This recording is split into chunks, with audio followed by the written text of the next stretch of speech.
So welcome to the Tender Forms 2019 Index Makeup Edition.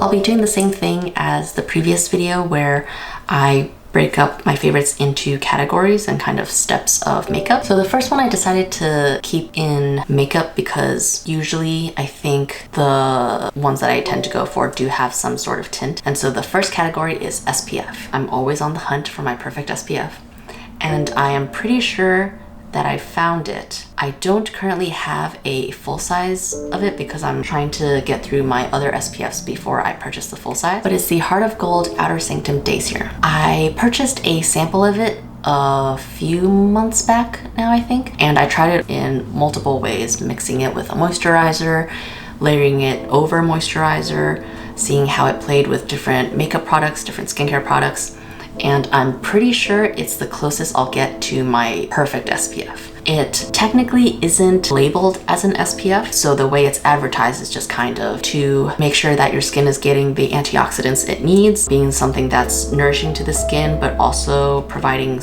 a bit of sun protection and something that helps give like an overall evening and a bit of a glow effect to the skin. And I would agree with all of those. There are plant-based ingredients that offer up sun protection, plus it includes 22% non-nano zinc oxide, which is the general SPF component, but it's 22% of it. Plus there are definitely some powerhouse ingredients in there that offer sun protection on their own. And so that mixed together, I feel very confident wearing it on a daily basis, definitely. And also mainly because I work from home. I've also tried it several times where I've hung out with friends outside for like long periods of time where I only use that as an SPF and I didn't get burnt at all. It didn't feel uncomfortable at any point. It's very comfortable to wear actually.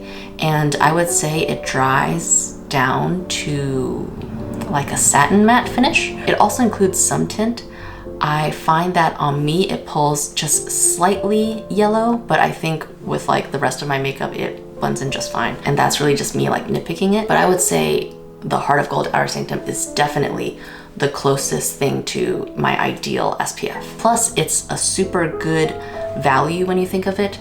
I think the bottle itself lasts 18 months once opened, which is a long time. And I think it retails for $60 maybe, which in comparison to the Marie Veronique Everyday Coverage Sunscreen, I think it's called, which I've also tried before, which was another favorite of mine. That one I think costs something similar, but it only lasts 6 months once opened. So value-wise, the Heart of Gold Outer Sanctum is a really good one with quality ingredients and a really good formulation that I think would work well with all skin types at an affordable cost if that's your main sunscreen that you're using for that length of time. The other one should come as no surprise to many of you, which is the Octotherapy Elemental Sun Balm. Although it's the one that was unfortunately just a trial run that included coconut oil, which I personally really loved. It had the perfect texture. It was the perfect tint because I think the tint itself was leaning more neutral, which is how my skin tends to go. So it wasn't as peachy as the current one. So that one really is my like ideal sunscreen. You just needed like such a small amount. It provided great protection, makes your skin look glowy, and had the perfect tint. So those two would definitely be my favorite sunscreens. Moving on to foundation and concealer. So I actually didn't purchase any foundation or concealer this year. I purchased what I'm going to show you as my favorite of this year sometime mid-December of last year, and then I didn't actually start using it until January of this year. And then concealer wise, I was still going through my RMS Beauty Uncover Up in shade 11, which is technically my summer shade, but again, that one I had also opened sometime early this year, so I had a lot to go through, so I didn't purchase any new ones. Because if you follow me on Instagram, you probably know that I've been veering towards cutting out foundation and concealer altogether. A lot of this is due to laziness, but it's also because this year I've come to accept how my skin looks in its natural state without any coverage, without a base of some sort. This past year, I've put a lot of time and effort into skincare and how I take care of my skin. And so I finally feel comfortable in my own skin, which is why I've been opting to use less best foundation and concealer, and the ones that I have been using have become a little too heavy for my skin, and that could just be my skin changing and what I've been using for skincare. Without further ado, my favorite one definitely was the Gressa Minimalist Corrective Serum Foundation. And if you follow me on Instagram, it should be no surprise that this is my favorite foundation because it's my favorite foundation. There's no other foundation that I like as much or is as multi-purpose as this foundation. So the Gressa Minimalist Corrective Serum Foundation comes in a 0.5 fluid ounce bottle. Most foundations come in a 1 ounce bottle, but the reason that this one is half the size is because it's super concentrated. And by concentrated, I mean concentrated in pigment. So this one is a great multi-purpose product because it does come in liquid form. What I love about this is I can cater it to become whatever kind of base I want it to be. So because it is in liquid form, I've mixed it in with other oil moisturizers before for like a light tint. I have used it by just kind of like squeezing a drop onto the back of my hand and using that as concealer because it is that pigmented that it can work as concealer. And of course, I've also just used it as a foundation by itself where I just take a drop on the back of my hand, spread it around the face, and that's that. This has extremely good coverage. I have yet to find anything in clean beauty that has as high a coverage as this, but I also haven't tried all the foundations in clean beauty, so I can't say that this is really the absolute best, but to me, it pretty much is. And what I love most is that it dries down to a satin matte finish, so it's not overly dry on the skin. You do have to give it a good shake before you use it because the pigment does separate from the oil. And one thing I will note about this, as much as I love this product, 2 notes I guess. First is that it does contain coconut oil for those of you who can't use coconut oil. And the other thing is that it definitely is like a use by date product. The Gressa foundations have a shelf life of 12 months once opened. I would say you will probably want to use it within that time. I don't even think that you could potentially use up this entire bottle in that length of time just because you need so little. I've only ever used at max 1.5 drops of this, and that's if I was going for like a full face, full coverage type of thing. If you use too much of it, it can look a little cakey. But going back to the use by date, the reason I stress that you probably want to use it within the 12 months is because the texture of the foundation does change as time goes on. So like how mascaras in tubes can kind of hit their optimal point maybe a few weeks after you've opened them, this is something like that.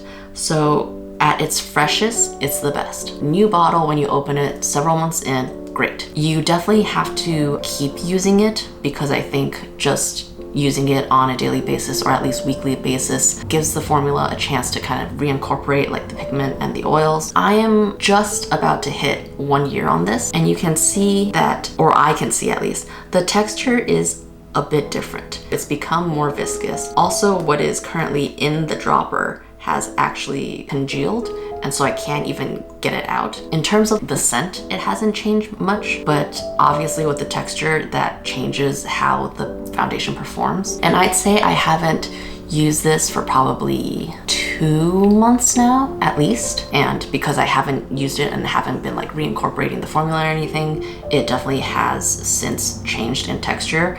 And so I definitely don't want to use it anymore because it doesn't seem like it would offer the same thing. The price tag is somewhat high because it doesn't last the full year that it says it does. Again, I think with continued use it would, so I think that is worth it in itself. I have heard that people have gone through it rather quickly before, and I think that's maybe if they are using it on a day-to-day basis with kind of like that full coverage look, then I can see you running out of this.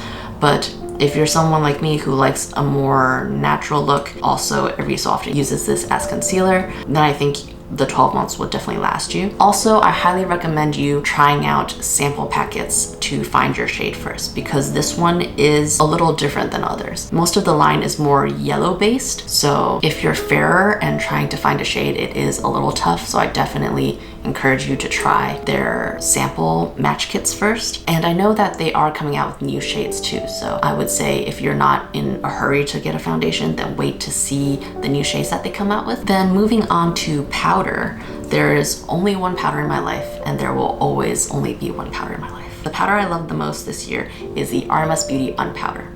This is their untinted version. RMS Beauty also does tinted versions of this, which correspond to the Uncover Up and Foundation shades, 0 to 1, 1 to 2, etc, etc. That one was the first RMS Beauty powder I tried, and I love that one almost as much as this one. This one is only silica and mica. That's the two ingredients in this powder. I love this powder. I think I'm coming up almost a year on this, and you can see that it looks like I've barely used any, and that's because you have to barely use any to get its full effect. This, I would say, is not as drying as their tinted version, and that I think has to do with the fact that the tinted versions use titanium dioxide. This one, I think, is even silkier than that version, which I didn't think was possible. And it has a beautiful blurring effect, but mattifying, and not too mattifying. I've never found that this makes me look cakey in any instance. I will say though that I use a very light hand when it comes to any powder, and so that could be a reason why, but it's set my makeup perfectly fine. It helps to control oil throughout the day. I also haven't wasted any of the powder because the container comes with a powder puff, as you can see right here, and I just keep it in there so that it kind of creates a barrier so that no extra powder comes out of the sifter in this container. I love this one. Now moving on to brows. I use two products just because one is to brush my hairs in place and then the other one is to fill them. So the combo I have used this year is this one. So it's the Cocokind mymatcha all over moisture stick and the RMS Swift Shadow in TR92. This combo is great. I'll say that once I finish the Cocokind mymatcha stick, I'll just kind of use whatever lip balm I'm using to set my brows instead. In the mornings, I'll use a spoolie and I'll run it along the mymatcha stick, and then I'll brush my hairs in place. And because the mymatcha uses beeswax in it, I find that the waxy texture helps to set my brows.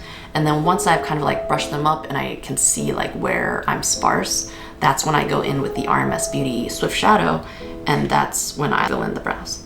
I won't tip this one too much because it's really just a pressed powder, so it's super soft and it can just, you know, come apart if not used carefully. But it's a perfect color for me. It's a light gray brown with like a hint of green, and I just find that it works perfectly with my brow hair. I've also been using this for almost a year now, and I've actually made quite a dent, and I only use this for brows. Every so often, if I'm in a pinch, I will use it to line my upper and lower lash line. It doesn't seem like the formula's gone off at all, and so I'll probably be using this until I hit pan, which will probably be sometime deep in 2020. Now moving on to bronzer and contour. The reason I put these two together is because I don't really use much of either. And the product that I do use for both of them that I want to share today is one that I could use for either a bronzer or a contour. So that's why I've kind of smushed them into one category. And that product is the Gressa eye tint in Obscur. I currently have with me the eye tint in the color Roasted. I would say Roasted is a lighter version of Obscur. On me, Roasted comes off slightly cooler, but I think with a light enough hand, I could achieve the Roasted color using Obscur, which is why I don't feel like I need both, but I prefer Obscur because I can get that range. If I use a super light hand, I can get something as light as Roasted, but with a heavier hand, I can get something that's kind of like a deeper bronze color for summertime. So to me, Obscur is the perfect one, and I already have a backup of a new Obscur waiting for me whenever I do finish the Roasted. So if you follow me on YouTube and Instagram, you know that I love the Gressa eye tints. And that's because I think the formula is just so good. They're super pigmented for one thing, so you need a very little amount. They're also like this beautiful cream to powder texture. I would say they're more leaning towards powder, but yet they're super easy to apply, and they have a beautiful color selection. Also, one pot will last you basically forever. I've used them with natural hairbrushes, synthetic hairbrushes, fingers, and they apply beautifully with whichever tool you decide to use it with. And I also find them to be one of the best multi-purpose products because of the fact that I can use it basically all over the face, which I have with Obscur and Roasted. And I think it's the perfect texture because they dry down so that they stay all day. And I find that they're an excellent eyeshadow base because I'll almost always use a Gressa eye tint as a base and then a shadow on top, and it helps to make the shadow last all day. It's fantastic. Plus, I think with the shades available, they could easily double as brow product too. So you can definitely fill in your brows with probably Obscur. Charbon is the charcoal black version that they have, and Roasted could be used for blondes. So yeah, so they're super multi-purpose. Beautiful pigmentation, beautiful color. I can't rave about it enough. Obscur is definitely my bronzer and contour best of the year, but I would say also as a single eyeshadow, it's also the best one. It's really good. Now on to blush. So I love blush. I love me a good blush, but there was no blush that took my breath away more than the Rituel de Fille Inner Glow Cream Pigment in Delirium. So that's this one. It's a beautiful, super deep orange red in here, but when used on the face, it shears out to this beautiful coral with one swipe in the pan. With two, you could get a beautiful, almost sunburnt color, but it is my perfect coral. I've used it on the cheeks, lips, and eyes, and it performs beautifully everywhere. I absolutely adore the texture because it dries down and stays in place all day, but it isn't tacky. So because I have fine hair, if I'm like moving my neck a lot and my hair gets into my face, it doesn't stick, which is a pet peeve of mine. So it doesn't do that, which I love. The shade is beautiful. The texture of this is so good that I want to invest in almost every color they offer, just knowing how well the texture performs. I also love the compact, the mirror, everything in terms of packaging is also very sturdy, so it doesn't feel like it's gonna come apart or anything.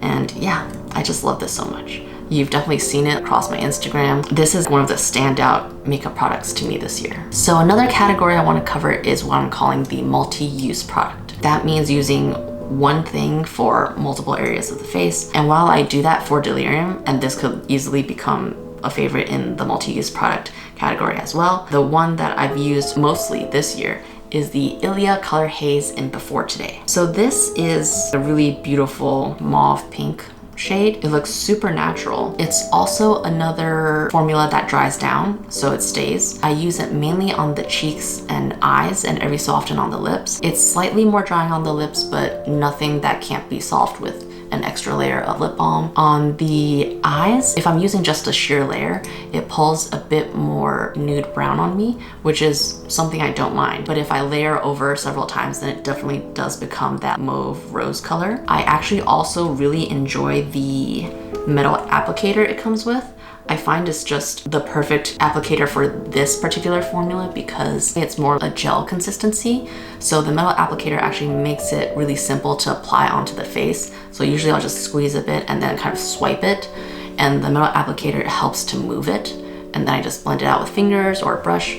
And it's just such an easy product. Plus they're super small, so you can travel with it, and this would be your one and done product. The color Before Today does seem a bit more sheer. I think the other ones that are deeper in tone, like I think the color is Stutter, and their deep berry one, I think called Sing, looks more pigmented in swatches. I haven't tried either of those, so I can't say for sure, but Before Today is a bit on the sheerer side, so I do have to use a few layers when I'm using it, but I don't find that to be a bad thing because I do like when some products are more sheer so that I can just build it up and I don't go too heavy-handed. I honestly wasn't expecting too much out of it, but it actually became one of my favorites, so this is a great multi-purpose product. The other one of this year that was a standout was the RMS Beauty Mod Palette.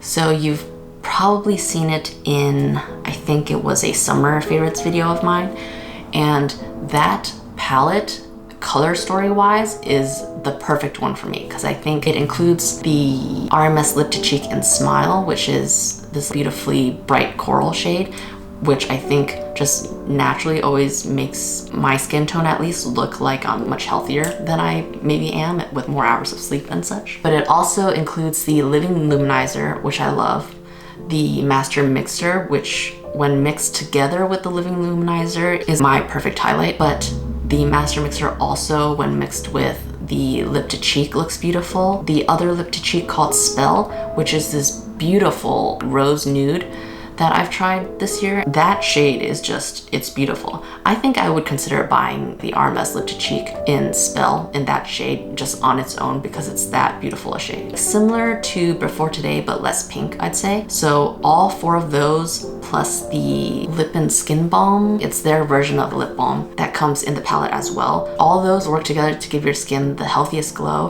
while still looking super natural, because all those shades are rather neutral. So to me, that's a perfect travel palette. It's a perfect everyday palette. It's probably the perfect palette in my opinion.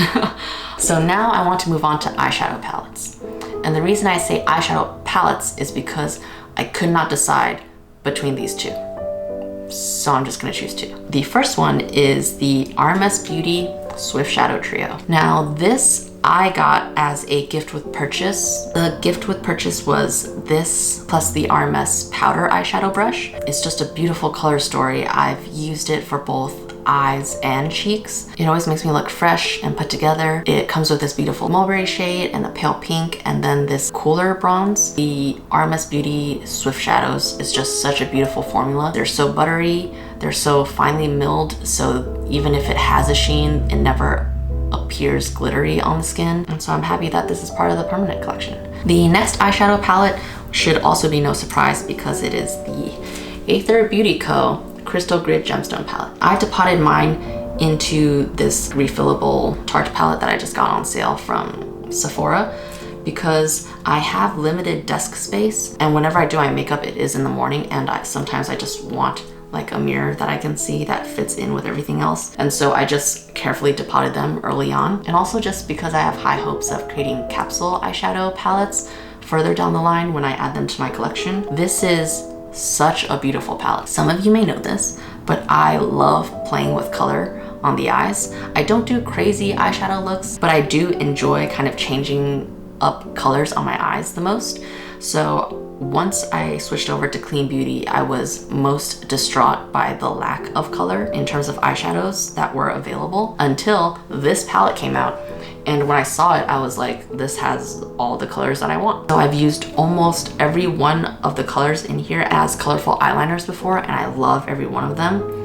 There are so many shades in here that I just absolutely love because I think they're so unique and they're just beautiful. Also, these 2 shades actually are a great dupe for my RMS Beauty Swift Shadow that I use for my brows. So if ever one is missing, I can use the other, which is great.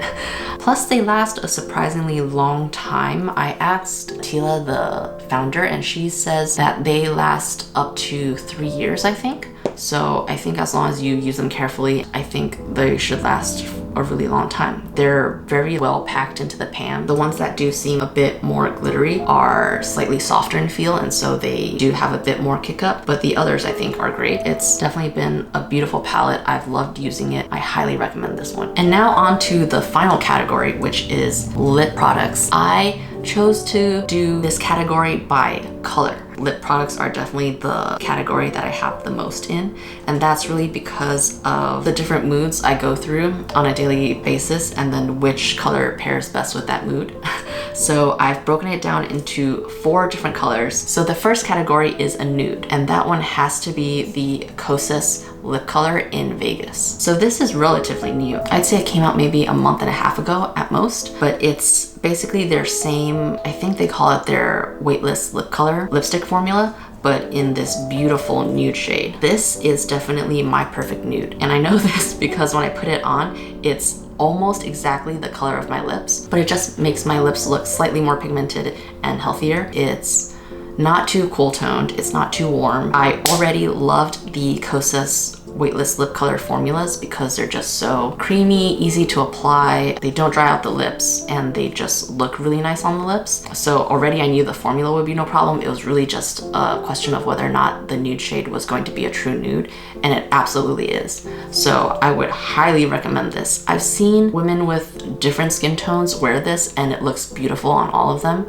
So I think this nude is definitely one that is like a bit of a chameleon and changes depending on your skin tone and the tone of your lips just in general. Also, I should mention that before I got this, I had the Kosas lip color in Stardust, which was originally my favorite nude neutral lip color.